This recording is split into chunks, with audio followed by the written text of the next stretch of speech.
রাজ্যে 26,000 চাকরি বাতিলে মধ্যশিক্ষা পর্ষদের দায়ের করা মামলার শুনানির সম্ভাবনা রয়েছে আজ।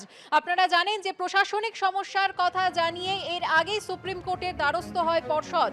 সেই মামলার শুনানির সম্ভাবনা রয়েছে আজ সুপ্রিম কোর্টে। আমাদের প্রতিনিধি সৌভিক মজুমদার রয়েছেন আমাদের সঙ্গে। সৌভিক, আজ কখন শুনানি হতে পারে, কি সম্ভাবনা রয়েছে? দেখো, সুপ্রিম কোর্টে মামলার যে ক্রমতালিকা থাকে সেখানে 35 নম্বর আইটেম রয়েছে।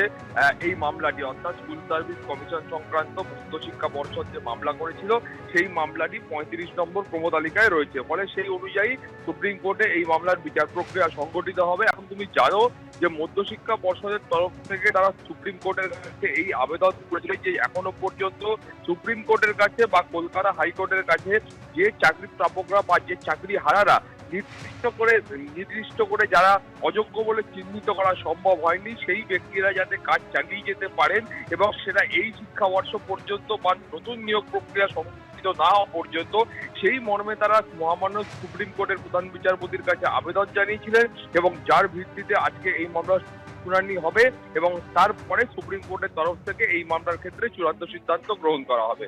সুকর্ণা। ধন্যবাদ সৌভিক। আমরা চাইছি আপামর ভারতবাসী তাদের কাছে এই বার্তাটা পৌঁছে যাক যে আজকে পশ্চিমবঙ্গের বুকে যোগ্য শিক্ষক শিক্ষিকারা কিভাবে সমাজে ভুলুণ্ঠিত হচ্ছে, তাদেরকেও অন্য কারোর দোষের দায়ে আজকে ভাগিদারি করা হচ্ছে। আজকে তাদের চাকরিটা কেড়ে নেওয়া হলো। শাস্তিটা কার হওয়া উচিত ছিল?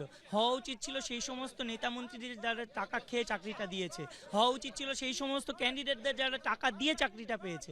তাদেরকে বলেও দিল যে তাদের স্যালারিটা ফেরত দিতে হবে, কিন্তু তাদের সাথে আমাদেরকে মিশিয়ে দেওয়া হলো। আজকে আমাদেরকেও শাস্তি দেওয়া হচ্ছে, আমরা মাথা পেতে নেবো এই শাস্তি? সেটা কখনো হতে পারে? চালটাকে দিয়ে বোঝাতে চেয়েছি আনটেন্টেড ক্যান্ডিডেটকে, ব্ল্যাক কালারটা হচ্ছে টেন্টেড ক্যান্ডিডেট, আর এটা হচ্ছে একটা খিচুড়ি টাইপের পাকানো হয়ে গেছে, যাতে টেন্টেড ক্যান্ডিডেটকে থেকে আমাদের আনটেন্টেডদেরকে আগে পৃথক করে দিয়ে তারপর আমাদের যে সসম্মানে আমাদেরকে চাকরিতে ফিরিয়ে দেওয়া হয়, সেই আবেদনটা জানানোর জন্য আজকের আমি এই প্রতীকীটা ব্যবহার করেছি। টিচারদের নিয়ে কদিন নাচানাচি করলো, নিজেরাই চাকরি খেলো, আবার নিজেরাই বলছে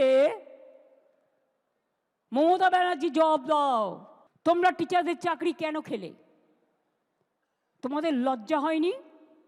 ত্রিপুরায় বলেছিলে বিজেপি গভর্নমেন্ট আসার পরে চাকরি ফেরত দেবো, আজ পর্যন্ত দিয়েছো? এই যে এতগুলো শিক্ষক যাদের যোগ্যতা আছে, তারা মুখ্যমন্ত্রীর দলের অনেক লোকের থেকে বেশি শিক্ষিত, তো তারা এটা বোঝে না কে কার চাকরি খেয়েছে? তারা তখন দিল্লি যাচ্ছে, কেন যাচ্ছে?